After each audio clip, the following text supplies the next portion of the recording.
வணக்கங்க. இன்னைக்கு பார்த்தீங்கன்னா, லூகார் பிராண்டுல ஒரு பிஎல்டிசி ஃபேன் தாங்க ஃபிக்ஸ் பண்ண போறோம். நான் பார்த்தீங்கன்னா, அதிகபட்சமாவே ஒரு 4லேருந்து 5 பிஎல்டிசி தான் ஃபிக்ஸ் பண்ணியிருப்பேன்.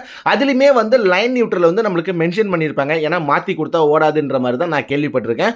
ஸோ, ஏன்னா இந்த ஃபேன்ல வந்து அந்த லைன் நியூட்ரல் வந்து மென்ஷன் பண்ணல. நான் கடையில வாங்கும்போதே, டெஸ்ட் பண்ணும்போதே கேட்டேன் கடைக்காரங்கள்ட்ட. "இதுல அப்படிலாம் கிடையாதுப்பா. இதுல எப்படி வேணா குடுக்கலாம்." அப்படின்ற மாரி கடைக்காரங்க சொன்னாங்க.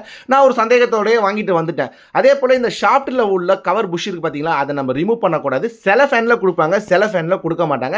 ஸோ குடுக்குற ஃபேன்ல நீங்க ரிமூவ் பண்ணாதீங்க. ஏன்னா அது வழியா டஸ்ட் போகுறதுக்கு கூட வாய்ப்பு இருக்கு. ஸோ எல்லாத்தையுமே கரெக்ட்டா ப்ராப்பரா நம்ம முடுக்கிட்டு கனெக்ஷனுமே குடுத்துட்டேங்க. ஸோ இந்த ஃபேனுக்கு வந்து பார்த்தீங்கன்னா, லைன் நியூட்ரல் எப்படி வேணா குடுக்கலான்றதுனால நானுமே கன்னாபின்னான்னு குடுத்துட்டேன். ஸோ கீழ லைன குடுத்துட்டு மேல தூக்கி ஃபேன மாட்டிட்டு பக்காவா டேப்புமே அடிச்சுட்டேங்க. ஸோ பிஎல்டிசி ஃபேன்ல முக்கியமான விஷயம் இன்னொன்னு என்னன்னு பார்த்தீங்கன்னா, நம்ம சுவிட்ச் பாயிண்ட்ல ரெகுலேட்டர் இருந்துச்சுன்னா, கண்டிப்பா அந்த ரெகுலேட்டர ரிமூவ் பண்ணிடுங்க. ஏன்னா ரிமோட்லயே நம்மளுக்கு ஸ்பீட் ஆப்ஷன் இருக்கிறதுனால ரெகுலேட்டர் வச்சீங்கன்னா, சப்போஸ் சில கஸ்டமர் நம்ம ஸ்லோ பண்ணியிருப்பாங்க ரெகுலேட்டர. அப்ப நீங்க ரிமோட்ல யூஸ் பண்ணீங்கன்னா ப்ராப்பரான ஸ்பீட் நம்மளுக்கு கிடைக்காதுங்க. ஸோ அதனால ரெகுலேட்டரை டம்மி பண்ணிட்டு நம்ம டைரக்டா சுவிட்சிலே கொடுத்துருங்க. அது மட்டும் இல்லாம இந்த ஃபேன்ல வந்து ரிவர்ஸ் ஆப்ஷனுமே கொடுத்துருக்காங்கங்க. எதுக்கு கொடுத்துருக்காங்கன்னே தெரியல. அதாவது என்ன சொல்றாங்கன்னா, மழை காலத்துலயும் பனி காலத்துலயும் ரிவர்ஸ் ஆப்ஷன் போட்டீங்கன்னா ரூமை வந்து வார்மா வச்சுக்கும் அப்படின்ற மாதிரி சொல்றாங்க. ஆனா அப்படி எதுவுமே எனக்கு வந்து ஃபீல் ஆகல. ஏன்னா நான் ரிவர்ஸ் ஆப்ஷன் போட்டு கொஞ்ச நேரம் வெயிட் பண்ணி தான் பார்த்தேன். இந்த நேரத்தில் மழை வேற பெஞ்சிட்டு இருந்தது வெளியில. ஸோ நம்மளுக்கு எதுவுமே ஃபீல் ஆகல.